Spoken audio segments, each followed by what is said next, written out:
Alrighty, guys, welcome to this week's episode of the 17 Media Podcast. We have a very, very special guest today. I'd like to welcome to the podcast Fletcher Baker. Thanks, brother. Appreciate it. Thanks for having me. Yeah, before we get going with the show, we just want to take a moment to thank and have a huge shout out to our sponsor, Bartons Motor Group. We're sitting in their boardroom today, being very kind to lend that to us. Bartons Motor Group's played a massive role in bringing this episode together, as well as making lots of inroads for junior rugby league, particularly in the Bayside area.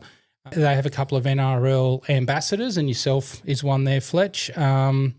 Their ongoing support of grassroots and elite rugby league is something that is certainly helping a lot of young players realise their dreams. So if you're in the market for a new car, you need a trusted servicing, or you just want to deal with people who genuinely care, the team at Bartons Motor Group has got you sorted.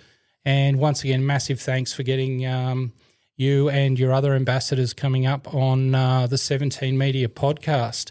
We thank them for their help. So, mate, I guess we know you as an NRL player, but so I believe you grew up in Muswellbrook. So, yeah, give us a bit of an insight into how young Fletcher was getting into sport. Yeah, so I obviously grew up in the Hunter Valley in Muswellbrook, and I moved out of there when I was 17. But to start all that, like I obviously have a sister, mum and dad, pretty close family. So all the family lived in Muswellbrook, which was good, and it was a real tight family. You know what I mean? Like we're seeing them every weekend, doing this and that. And I actually played a fair bit of golf growing up. Did you? Nah, I was no good at it, but yeah, we'd do like Sunday golf all the time. And it was like, it was pretty cool. But with the family? With the family, yeah. Yep. And what was it? Yeah, so I obviously just grew up, played soccer. Played soccer until I was 15, which was a bit random, yeah. But that wasn't too bad. And then I think, because my old boy always played football growing up, and I always sort of idolise your father. Sure. And then he went through, moved to Sydney. He was lucky enough to go with Manly, but I think he was in the reserve grade team there. And he's just a big mummy's boy, so he got a bit homesick, and obviously always sort of wanted to follow that. So I ended up playing football when I was 16, and I was pretty fortunate. I was big, long, and lanky, and I was a bit bigger than all the other boys at that time. But yeah, it took me a bit to actually get half decent at football. But yeah, I did that, and the rest is history, really. So you played. So you started playing soccer. Well, obviously weekend golf, but soccer first. So what age did you start playing soccer? Oh, it's a great question. Honestly, I reckon it would have been about like 4 or 5. Yeah, right. And and that was obviously you don't have a set position then, so you always just sort of roam around the field and all that. But then, a bit like locusts in footy, and you watch junior footy, the ball is it, and you just 100%. See the whole mob run around after the ball. It'd be interesting to see if they have those. You know how the young kids have the vest now? Yes. Like first receiver and that? Yeah. They do that in soccer. But, I did that, and then I think when I was 12, I went to travelling soccer, which was like probably a little bit of a step up. I thought I was killing it. Yeah. But yeah, I was always left midfield, and then as I got a bit older, I started going to the left back, which was it was weird because I always liked trying to like set up tries or save tries instead of score them. Goals, sorry. But yeah, then I just sort of went to school, and all my mates played football, and then I was probably the only one really playing soccer at that time. And then one of my good mates still to this day, he convinced me to play football, and I ended up going there, and and no regrets. So was there anything that other than the mates, did you work out you weren't built for soccer, or did you think, I'm going to try something else, I'm going to try something? Because, I mean, unfortunately, I've got a couple of nephews that play soccer at a pretty high level, and it's a pretty brutal sport. It's pretty rough. As random as that sounds, 100% is. But no, I think if I stayed in soccer a bit longer, I would have definitely found out that. But I was always, as I said, like I was pretty tall and I was pretty quick back in the day. I don't have the speed anymore, but I wasn't too bad at soccer, and I really enjoyed it. But obviously all my mates were on the other field, so I wanted to do that. So, sure. Yep. You would have got a fair bit of athletic endurance out of soccer as well. They do some Ks. Well, I think as a country kid, mate, we you build a pretty good aerobic base, you know what I mean? Like, I'd finish soccer, and then I always had one mate that watched. He was a year younger, and he would watch us play.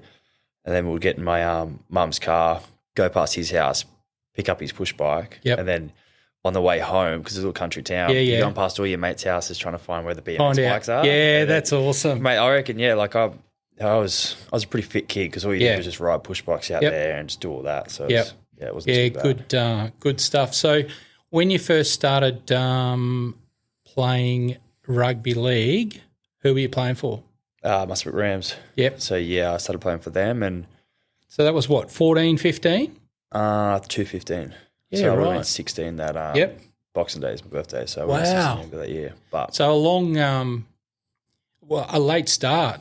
Like for people that find themselves in a starting 17 for the NRL, there wouldn't be too many that started playing league at 16. Nah, not at all. I don't reckon. I know Herbie was a good player. Yeah, but I can't put myself on that same level. Yeah, but that's a late start. Yeah, it's a bit random, but I think I was obviously pretty raw. I still reckon I was pretty raw till I got picked up and went to Roosters, obviously. Yep. But bush footy, there was just everyone that was like, I don't know, it's not a bag league. Everyone's pretty fit. Everyone's pretty strong. So I think I just had to like toughen up on that side. You know what I mean? Like obviously played soccer for a while and probably had a bit of a soft underbelly growing up, and I was just looked after really. But and then I got to football and I was just really raw till I got to Sydney, and then obviously you learn a lot in football. And like I went to the right team at the time, obviously, because like Robbo and all those coaches at Roosters, like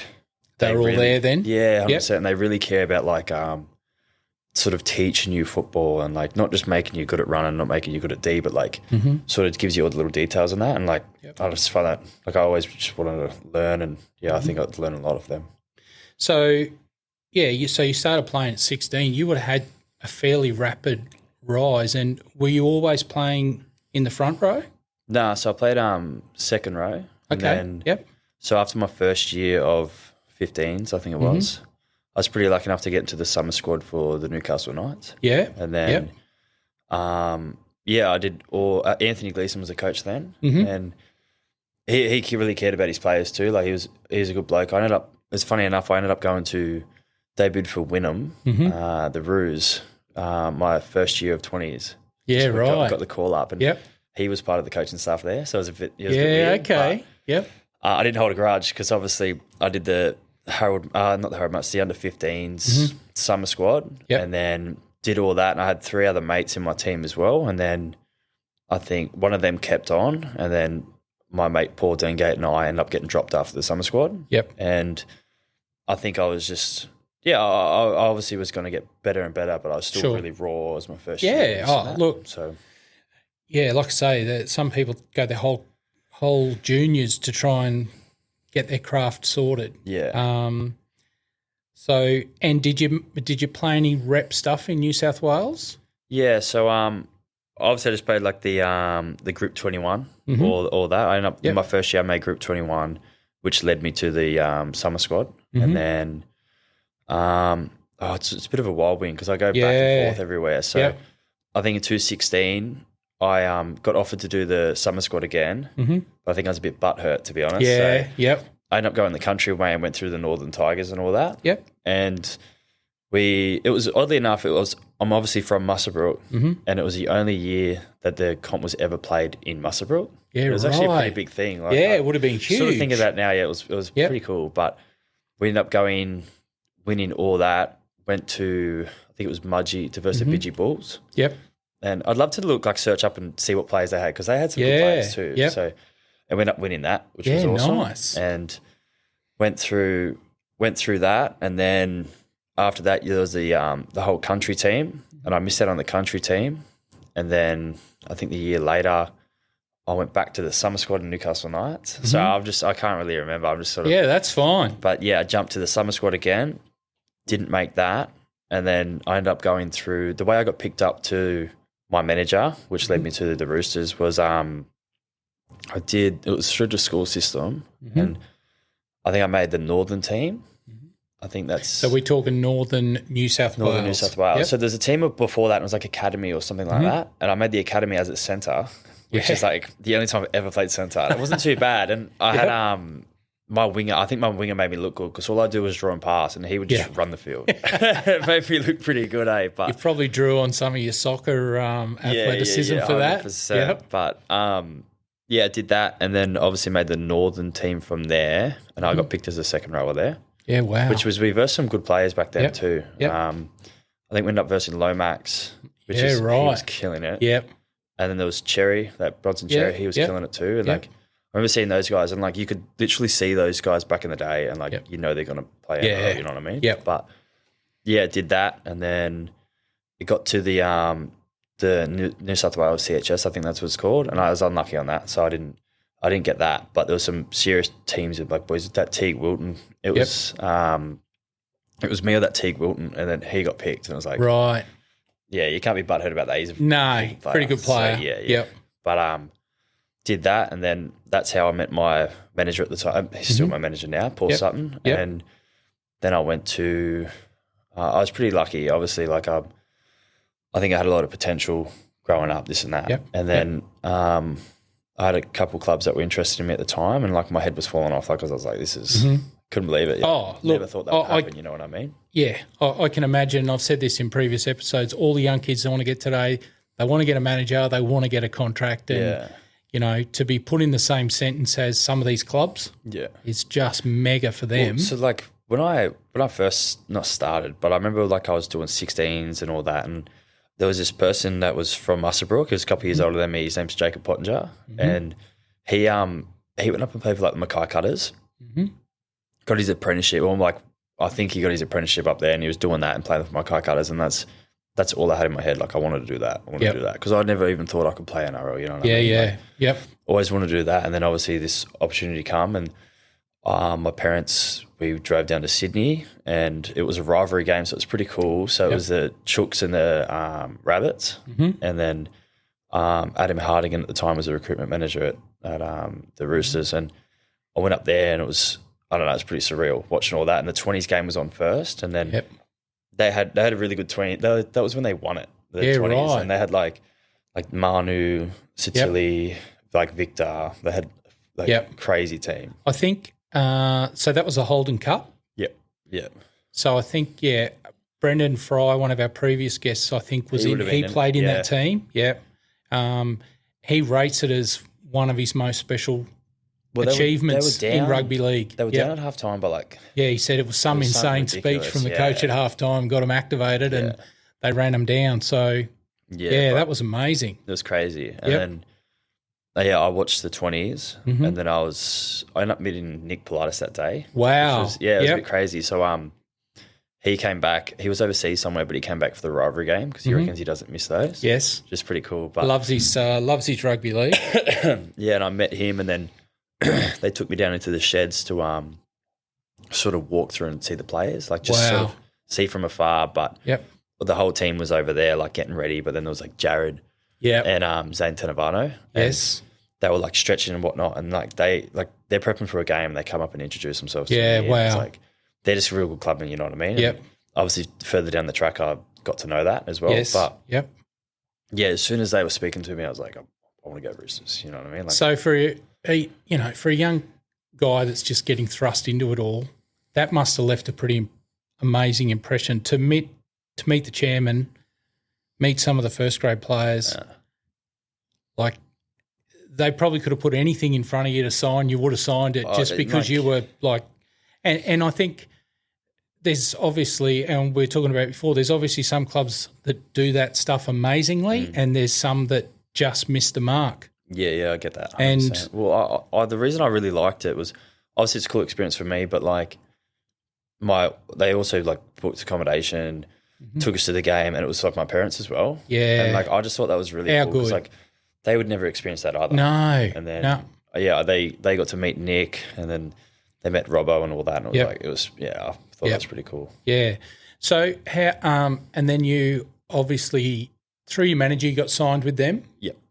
And that was just 2 years of 20s. 2 years of 20s. Yep. So that would have been a big step from what you were doing to going into a full-time system. Yep. Tell us about that. What did your week look like under 20s? It was pretty full on, as in like when I first moved down, I've done it the right way. It sounds a bit hectic when I say it, but I did it the right way. I was a little country kid, but I moved in with 7 boys and a family. Yeah, right. And it was a big house in the eastern suburbs. And yeah, so like that sounds a bit full on. You couldn't go back to it now. So was that like a family that was a host family? Yeah. Yeah, so, right.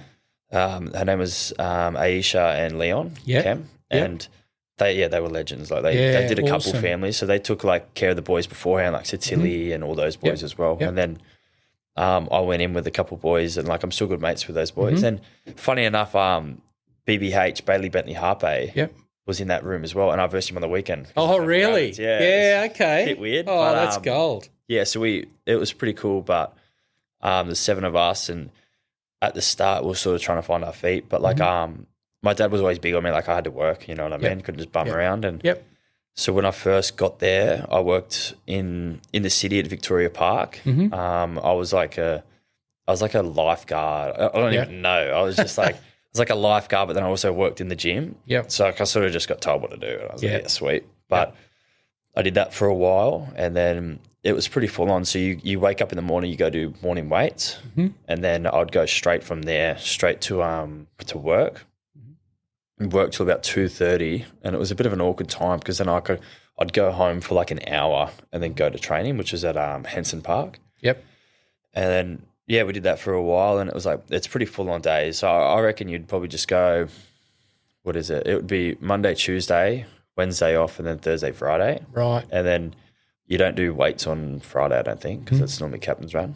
But so you always wake up, do morning weights, then go to work, then train in the Arvo. So it's pretty long days. Back at it. But you get in that routine, it doesn't even feel that bad. And you're with like all your mates are like living with you, and you go training with them, doing all that. So and then obviously on the weekends you just I don't know, like you sort of explore Sydney in a way. Like we just went to the beaches and all that, and obviously played, which was that was the right way to do it. Like that was so with 7 of you in the same family in the same house, there's obviously someone to hang out with it all the time. 100%. So I had at the start I had Mackenzie Baker. He's from Townsville. He's a good little player. He's up there now, and I had him, and he was my roommate at the start. And Tremaine Spry. I think Trey's from Brisbane, but he was playing for the Titans for a little bit, and then now I think he's at Redcliffe. Okay.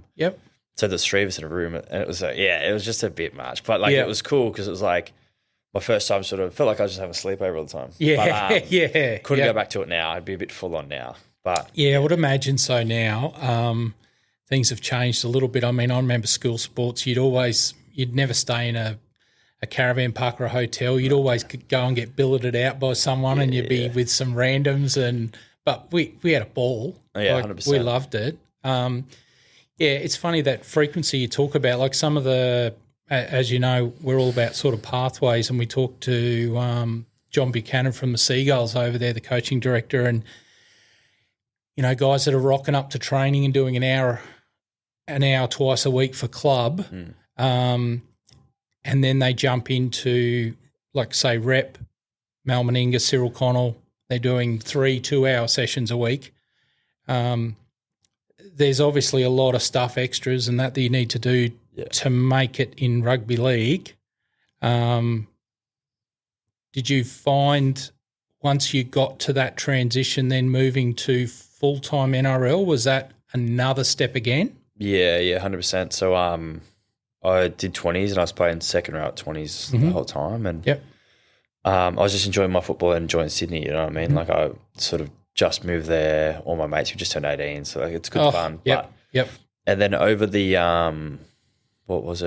over the break, I think this is how it went down. I went back home and I was working like for my uncle. He owns like he owned a scaffolding thing, or he was like the good honest work.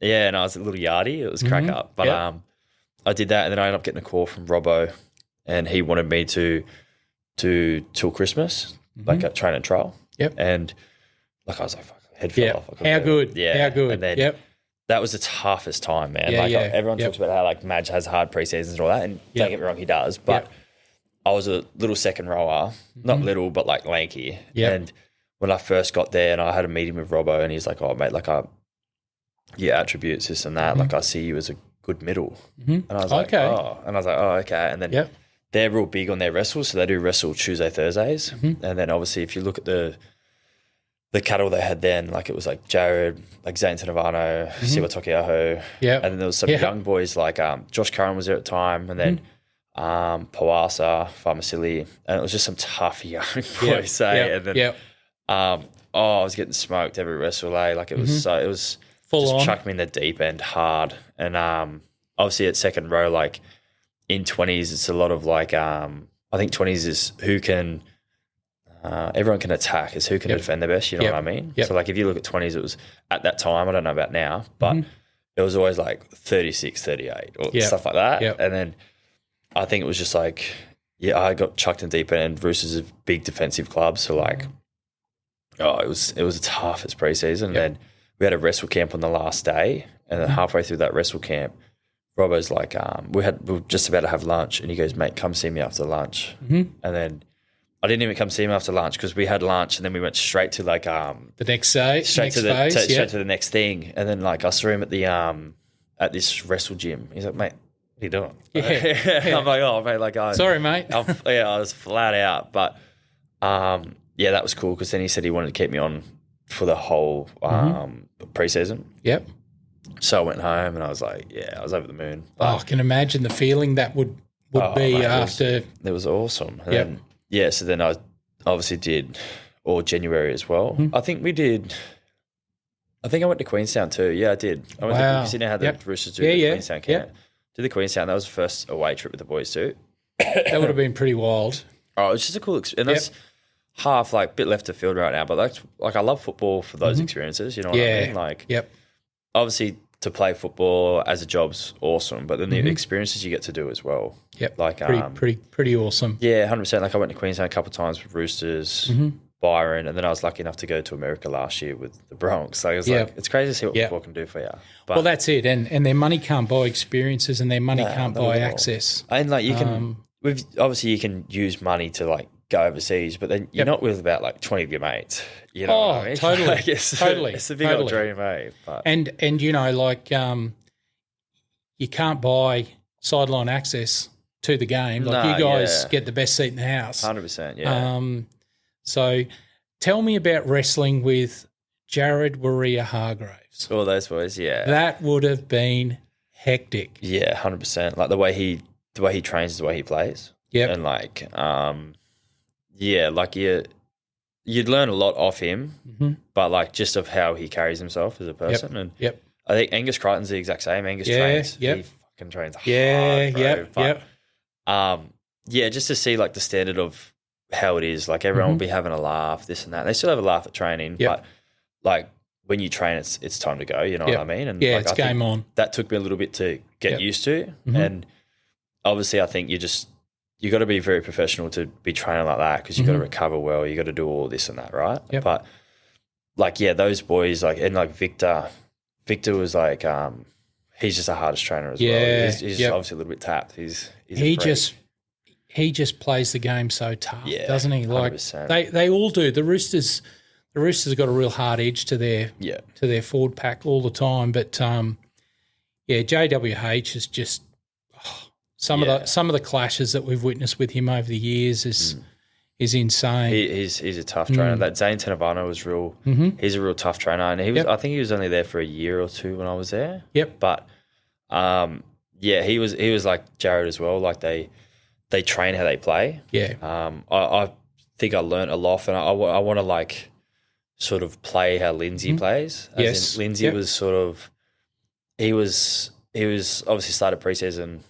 When I started preseason, he had a couple of years under his belt, and like he was still not raw, but like nowhere near the player he is now. You know what I mean? And then you could just see that he built it. Like he's not like gifted or anything. He's just like just a hard worker. He's just such a hard worker and so professional, and that's how I want to be. You know what I mean? Like, some of the look, and they're great attributes. Like it's amazing how hard work can get you places in life, and there's a lot of people that don't value hard work. But not at all. Like yourself, like you know, you've just come through an injury, and now one game in the Queensland Cup, and you're back for your second game in the Bronx. So whilst we didn't see you on any team lists over the last few months, obviously with your permission from physios and stuff, you were working your backside off to get yourself to the point where 100%. you're ready to go when your body's healthy. Yeah. So like, obviously there's a lot to it behind the lens, if you can say. But yeah, so obviously football is just all about injuries, and as I said, like I sort of looked at Lindsay a lot, and Lindsay, he's just so professional on the field, off the field, and he does all that. And that's how I want to sort of put my game, and obviously I'm still building to that. But and yeah, as you say, like there's injuries and all that, and I think in 2019 I did all 20s. Then the second year when I got put up with Robbo, with grade, sorry. Halfway through that year, I did my ACL, and it was like, it was tough. But looking back at it, like it probably helped me. You know what I mean? As random as that is, but I learned a lot off that, because I honestly thought I was bulletproof. You know what I mean? Like bit of country football, then got put to grade eventually. You know what I mean? And that sort of taught me a lot to be more professional and this and that. And yeah, like I obviously just learned a lot about myself, and it probably gave me a good time to put a bit of size on as well. So I was always a bit lanky, and then I did that. But just coming back from my ACL, it was the longest rehab ever, because I did it in 2019. Then I was out for like a whole year. I had like a little complication with like some scarring on my ACL or something like that. And then when it was time to finally play, which was like after a year, COVID hit.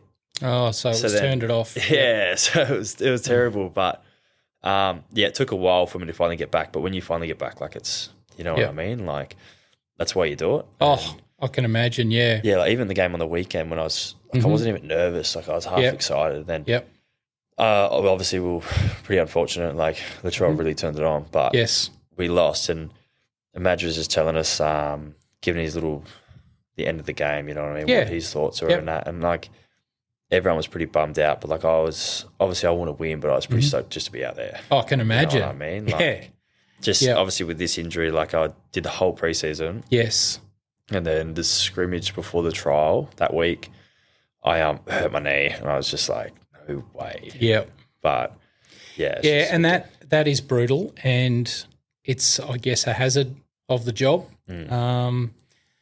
It must bring the mental game into it pretty hardcore when you're out with an injury. Yeah. And you're watching others potentially playing in your spot, doing a good job, 100%. And you're just sitting there going, hurry up and fix itself. Yep. Yeah. Sometimes you just wanted to but you can't fast forward it, you know what I mean? No. That's what I'm saying. As in, it really helped me as in I was always a country kid, and I'd sort of, you don't talk about feelings, you don't talk about this and that. But I was pretty depressed in a way when I did my knee, and I never ever felt like any sort of issues like that. And then I think I was just really isolated because I lived with the 7 boys, and then I finally moved out with one of the boys, but he ended up moving out, and then I did my ACL. So I was just really isolated, you know what I mean? And I was going to training, and I'd do weights when the boys were on field, and then when the boys would come in, I'd go out and do field. So it was just, it was real tough, and I was away from my family, you know what I mean? So but pretty isolated. I obviously got over that, and I obviously got a bit of help for that, and then it's just actually there's a bit of growth there, you know, which helped. Yeah, I guess that the mental side of it is a tough thing that the kids of today seem to be getting some good support. There's a lot of clubs now have, welfare officers and things like that. So when they're injured, I guess they have the opportunity to be able to hold their hand. But you'd probably experience a great deal of that in your NRL career, particularly at the Broncos. I'm sure that they have the right people for every aspect of of their athletes. Yeah, 100%. There's obviously always people to help you, and then I think if you want to take your game, personally I don't, but I know that a lot of people have sports psychologists and all that. Yep. And that's only going to help you, you know what I mean? Oh, for sure. And especially with there's a lot of criticism in football, and I think I found that out last year. I didn't have the year I wanted last year, injured a lot, and I was just obviously this and that, but you don't really need to buy into all that. No. But if people do buy into that, obviously there's only going to be help for them too, which helps. Yeah, for sure. And I think, the public can be pretty judgy at times, 100%. And unfortunately comes with the territory, I guess. Put yourself out there, but ultimately at the end of the day, you're all humans. You just play footy and Yeah, that's it's your job at the end of the day. Yeah. Well, it is, and it's a shame because it's in all aspects, but which is good and bad because you get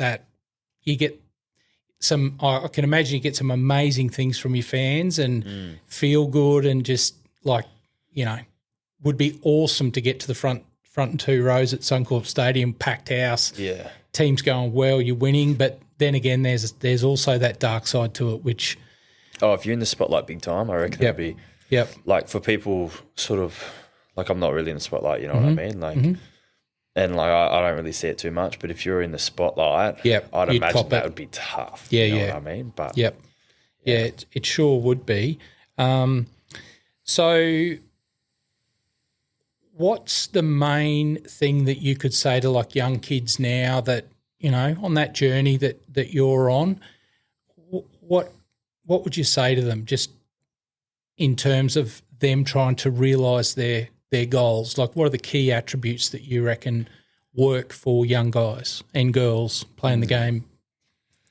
No, I just calling me there a bit. Yeah. But, well, hard work's one, obviously. 100% hard work's that's one. But made a pillar of your career. You also can't, like, if you don't, like, I always had a bit of a passion in it. I didn't think I could do it, you know what I mean? But I loved football. Yep. And, like, I'd always play football and I'd always just try to be better. And then, obviously, you go to train and it's not like you could just be a bit cliche and say, like, oh, you got to do everything at 100%. And, like, obviously, that's something going to help you. But, like, I got to train and I just love training with the boys. I just love getting around it. And I love sort of, like, I help you, you help me at training, you know what I mean? Like, for sure. It's only going to help that, but I think you obviously just got to be really passionate about it. And then if you want to take it to another level, you got to be professional in the sense of like, everyone parties and all that. Like I get that, but I think it's how you after training or before training is in like just your recovery or your prep. And I didn't know that till obviously I had a couple of injuries, but I think after training, like you got to do your recovery and all that. And then before training, you just got to be really professional in your prep and make sure that you actually are 100% going instead of like just rocking up and training half-assed, you know what I mean? Yeah. But I think you just got to be passionate. You obviously got to be hardworking and you know what I mean? And like it all sorts itself out. Like if you're around all the boys and having a good time, like you're enjoying it. Yep. If you're enjoying it, you're going to play good football, you know what I mean? Yeah. Yeah, and look, I guess that goes for all walks of life. If you apply yourself and have a crack, then, ultimately most people can be sort of whatever they want to an extent, have a go. So the when you switched to the Bronx, talk us through that. You left the Roosters to go to the Bronx? Yeah. Yep. Yeah. I what was it? Yeah, so I was playing obviously for the Chooks at the time and Paul Sutton called me up and he said that I was pretty fortunate. Like I had a couple games in my belt then and there was a couple clubs, but like realistically, I wanted to stay at Roosters. Like I loved Roosters and I loved the coaching and all the boys there. But he said that Broncos were interested, and obviously Broncos is like a pretty, you know what I mean, pretty big club, and they're a good team, you know what I mean. Yep. And I said like I'd love to sort of just meet with Kev and sort of see what their thoughts are. And Sure. I ended up telling Robbo that before I went up, because I didn't want him finding out a different way. No, and that's... You know what I mean? He done a lot for me. I don't want to look like I'm doing something on his back. Sure. And I said to him, I was like, oh, look, mate, like I'm going up to Brisbane in a couple of days. I'm just going to meet with the coaches, with my manager, this and that. And I said, I just thought I'd let you know before it comes out somewhere else, blah, blah. Yep. And he would have respected that, wouldn't he? Yeah, he did. And he goes, oh, like, his thoughts were like, oh, why are you going there? And I said, oh, look, mate, like I obviously just, like I like Roosters, but I just want to see what their thoughts are. And he said, everything's going to be bright, nice and bright and shiny and all that. And like 100% you get that, you know what I mean? Yep. But I went up and I met with Kev and the Cardi and all that. And then, the facilities are awesome. Like you're blown away. Yes. And it's a big town, big rugby league town, which is cool. And then I sort of met them and they said that Flegler was going away and it was a good opportunity for me, this and that. And then I was pretty blown away. Went back, met with Robbo, and obviously I wanted to stay at, like, sort of Roosters was my home. Sure. You know what I mean? Like, that's where I grew up. And not grew up, but, like, started my league. Yep. And sort of just went through that. But he sort of said like, oh, we want you here, blah, blah, blah. But then it was a good opportunity for me at Brisbane. And then they signed Jared again,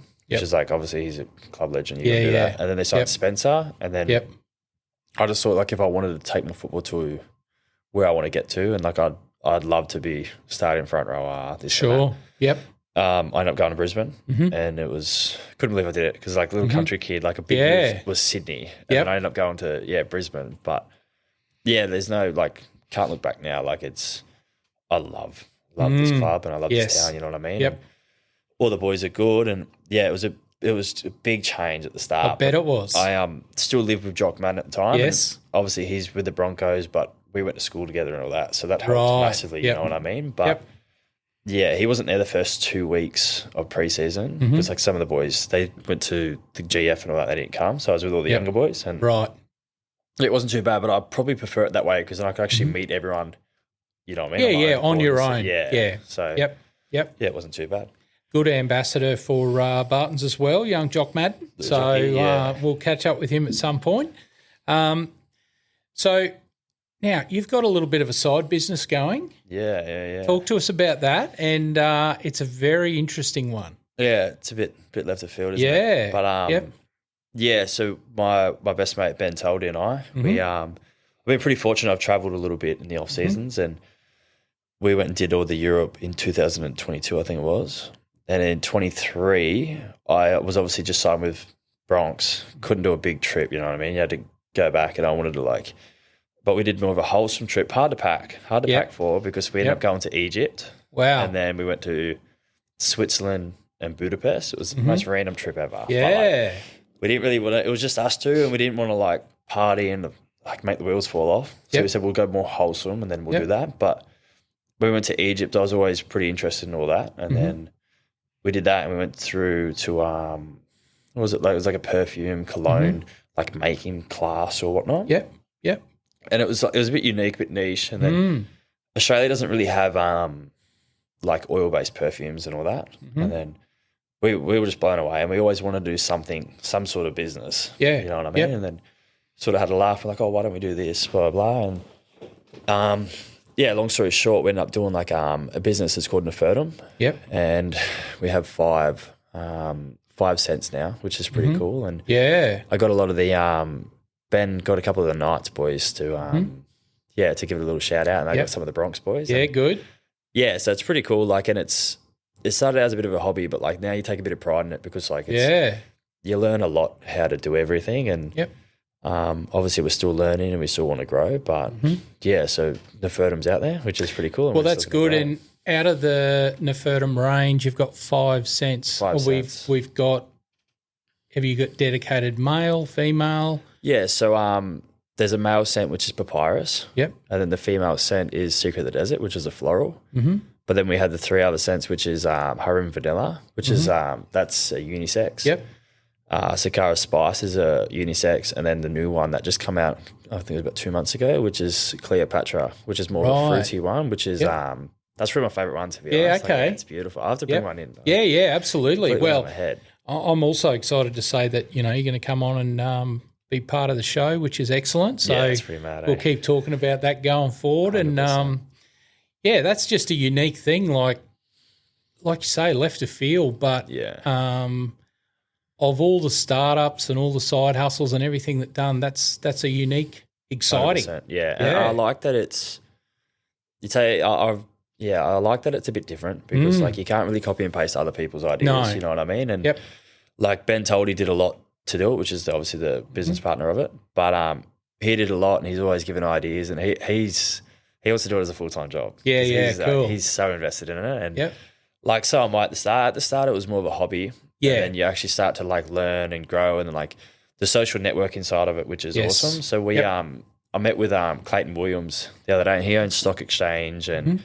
Pier 33 and the Sunshine Coast and all that. Yeah. And we actually have a vending machine, which is it's a bit unique. Yep. So it's a vending machine, but it's probably about this size, right? And then has 5 buttons. You tap your card and then you tap which one you want. And there's a swipe. And then you end up pressing the button and it sprays out the cologne. Wow. Yeah. How cool is that? It's a bit crazy, but I met with him and we're in the works at the moment to put it in Pier 33, which is awesome. That'd be awesome. You know what I mean? And you're in like you've blown up online, but you're in some of the major chains too, aren't you? Like chemist chains and things like that. Yeah. So I think our first one, obviously, we're in the Hunter Valley, and we sort of just the social networking and the family. You know what I mean? And we got to put a couple gift stores there, but then we're in a couple MCALs in Brisbane. Yeah, wow, which is pretty cool. And then we're also in some Terry Whites, and then the newest one, which is Baker Estate, which is they've got a big business out in the Hunter Valley, which is out towards Hollydean and Denman. And so like they have a bit of everything, but we got them in that store there in Becolban and then in Newcastle, which is they're massive for us. And like that, we end up personally meeting the lady, and she's just she's a legend, good. you know what I mean? And like she sort of want to just give us advice, and that's what you want to do. And look. Yeah, it opens so many doors when you do things like that, and you get 100%. And it's a good interest to have. Like, you know, footy's a bit of a fishbowl, so if you've got something going outside of footy to keep you occupied is awesome as well. Yeah, 100%. Yeah. So I reckon we need to get as many young. Is it true that when you wear it, you actually run a little bit faster and you tackle a bit harder? Hey, you look a bit better. Yeah, you look a bit better too. Okay, good. Well, plenty of young fellas out there that want to improve their game and get that edge, but. Yeah, no, that's awesome, mate. Now, I've got, just before we wrap up, we've got our segment. We've had our inaugural, which was Brendan Fry. He gave us some mates. So we've got our 5 in the bin segment. It's brought to you by Bartons Motor Group. And we're going to run through 5 questions and we're going to get a bit of a take on your answers. So any weird pre-game meals that you might have prior to a big game? Nah, not really. I like to have this is random. What's your game day look like? Tucker wise? Nah, yeah, like I'm not really routined in a way, you know what I mean? I don't have any rituals or anything, but like I sort of like the carb up, you know what I mean? Like in brekkie. Last year I was probably eating the wrong food, as in I sort of after I had a couple of injuries and I started actually really diving into it. But like I'll just have heaps of eggs, some toast, avocado. I like to have heaps of carbs, and then just more pasta. I don't like to have anything too heavy, you know what I mean? But before the games I have a bit of honey, which is random. And at halftime everyone has like the Gel Blast and like Gatorades and that, but I still have honey. I don't know why. I don't probably cut that out. But. Might be the Nefertum in you, mate. Just get that. I might start sweetness happening. Bit of a spray at half time. Everyone's like watching Magic selling everyone. I'm just got everyone's on the pickle juice, but you're on the. You'll be right, mate. You'll be right. Okay, good. So a bit random, bit of whatever you're feeling. So when you were a junior, is there a team that you desperately wanted to play in that you couldn't? Like, is there a jersey that you desperately wanted to wear but it just didn't work out? As in like that's what I said. Like you pretty much got all the things you. I was pretty lucky. Like I was obviously, I would have loved to have cracked the Newcastle Knights back in the day, but like can't cry over spilt milk, and like I was pretty fortunate just to get in that position to like even get considered. You know what I mean? So like I'm pretty lucky and pretty fortunate with everything I've done. You know what I mean? Even though I pulled up short on a couple of those teams, like. Still here, you know what I mean? I'm pretty grateful. And that's the thing. You're right. You can't look backwards. You've got to look forwards. I've said to a few of the young fellas that are playing with the Cyril Connell teams and Mal Meninga teams that have sat out the year and been in the squad and said, well, yeah, okay, you might be disappointed that you didn't play, but at the end of the day, if you're given the opportunity knowing that you could train with them for the whole preseason and through the season but not play, would you do it? And the answer is 100% yes. Yeah. So, which is good. What sort of boots are you running, and what's your favourite boots that you've played in over the years, brand wise? It's like Asics. Yeah, you know what I mean. When I first started, I was wearing Puma, and they're a bit pretty boy. You know what I mean? Like if I want to play in the middle, I can't wear pink boots. Yeah. But Payne and Paddy do. So it obviously works. Well, I don't know that there's anyone that actually going to say to Payne and Paddy, you're wearing pink boots and give them a hard time. No one's saying nothing. But I like Asics, as in, God, got these new ones the other day. I don't know what they are, Mm-hmm. but they got a little bit of pink on them. Yeah, so okay. Maybe I'm following the boys. Yeah. But I'm a big fan of just ASICs. You know what I mean? Like they're nice, supportive. You know. Yeah, what I they're mean? a good boot. And you're in them a lot. A lot you of know what I mean? a lot So of you gotta guys. be comfortable. Yeah, a lot of guys, and they're a major. I think they're a major sponsor of the Broncos too, aren't they? So it helps when you get them for the right price. 100%. So I think they're a very, very popular boot. It's funny, you know, like if you went back 10 years, a lot of people wearing Nike and stuff like that, but the overwhelming change seems to be coming for ASICs. Big time. So what would you say if you had 30 seconds to impress a scout? What would you show them? Would you show them some highlights? Would you talk to them? What advice would you give to the young fellas now if they had a 30-second window with a scout? Oh, probably don't take advice from me, but I think if you're talking to them or like if you get to show like some clips, if you got some clips or something to show them. It's defense that gets you in the NRL. You know what I mean? Like everyone can run the ball, but I think it's off the ball things like if you're supporting your mate or if you're chasing back to do like a cover tackle or you know what I mean. Just I think that off the ball really helps. If you're showing like you're showing heaps of good runs and all that, everyone can sort of run. Obviously, some people are different, but I think it's defense what gets you in there and like the little effort things. And obviously, like I've been at 2 clubs and they really care about the people that they sign, as in like being a good person as well. So you know what I mean. So I think if you want to impress a scout, it's someone that they want to actually have. You know what I mean, not just because of how they play. Yeah, that's good. And people can take a lot out of that. Defence gets you into the NRL. And that's where, you know, the workload is in the middle, isn't it? Like, it's defence. Well, everyone, you know what I mean? Everyone loves to run the ball. And obviously, like, you're always still building your game, and obviously I'm still working on defence, you know what I mean? But, I think I remember when I first got to Roosters, and that was a big thing that Craig Fitzgibbon used to say, and Robbo was like, everyone can run it, but you need to learn, you know what I mean, to D. Well, that's the thing. It's a game of inches, isn't it? And ultimately, if you can slow their progression down as a team in your defence, then you go a long way to winning the yardage battle at least. Yeah, not Robbo, sorry. Madge is real. He shows a lot of stats and all that about like momentum and that. And obviously you got to slow down to like get momentum back. But everything is about momentum nowadays. Like I've never really took it to detail, and like you just think, you pick it up, you put the ball down, you know, it's sure. But it's literally like who wins that. You know what got to win that momentum. Lastly, who, like, you're lucky you don't have to play against Payne at the moment, but who's the like you wake up on game day and you got to play your opposite number.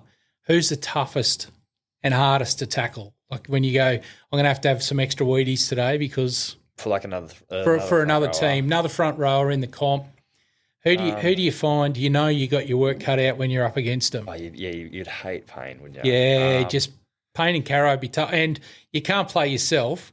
So let's not forget that you can hit fairly. I'd be licking my lips if I see myself on the other side.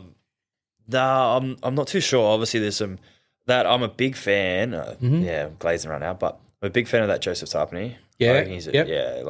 Obviously, I like the way Payne plays, and Paddy's a smaller body, but he's still he charges. But I'm a big fan of how he plays, but. Like you don't wake up and go like, I don't want to verse him. Do you know who I don't like versing like backs?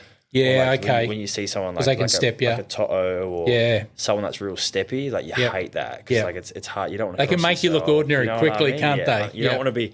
You don't want to be sitting at A or B really wide, and then there's like a steppy person coming at you. You go, it's going to be hard. It's going to be a tough one. Front rowers aren't too bad. You know what I mean? So, I suppose you're used to the collision, aren't you? And you have a go like. You know, there's a lot of people that said that, you know, always Petro was a handful back in the day. It would have been ridiculous. Yeah. That's good. Mate, and we're brought to you by Bartons. So you roll with Bartons. You obviously do a bit of stuff with the junior sports, organise some clinics and stuff like that you guys have done with some of the Seagulls and the Winner Manly juniors over there, which has been great. What have they got you driving these days? Pajero Sport. Yeah? Yeah. So enjoy it?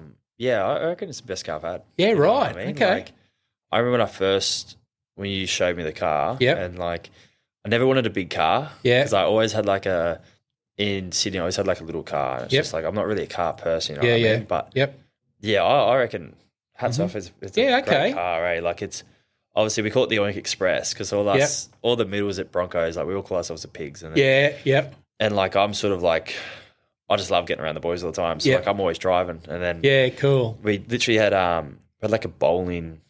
Went to like Strike the other day for bowling and we chucked all the boys in the car. Yeah, and nice. It's like a big 7-seater. And it's like, it'd be a good ad. Yeah, I bet it would be. I bet it would be. Yeah, there's just so much room in it. And it's just, it's a great car. Yeah, that's awesome.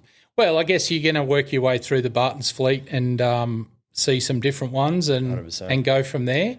But, mate, it's been awesome to chat today and really appreciate it. I'm sure our audience, young and old, will get something out of it. It's amazing. I've been pulled up by a few dads that have got now grown-up kids that are playing in, Q Cup and stuff like that, and they've said, man, wish this information that you seem to be dragging out of people was around when we were starting our journey because it is a bit of a black art. If you get picked in a rep team, you seem to know all about it, but if you're not, the whole show is about bringing to light, the things that people don't know because, you don't know what you don't know. Yeah, so, but mate, this has been fantastic. Once again, thanks to Bartons Motor Group for organising it and, mate, can't wait to see you charging on for the rest of 2025. Good man, I appreciate it. And Nefertum, get yourself some. 100%. Very affordable. And we might try and line up a bit of a discount code for our boys, and Mate, they can log on and get 100%. some deals. So Be massive. awesome. Thanks very much, Fletcher. Brother. Really appreciate it. Thank you. Cheers.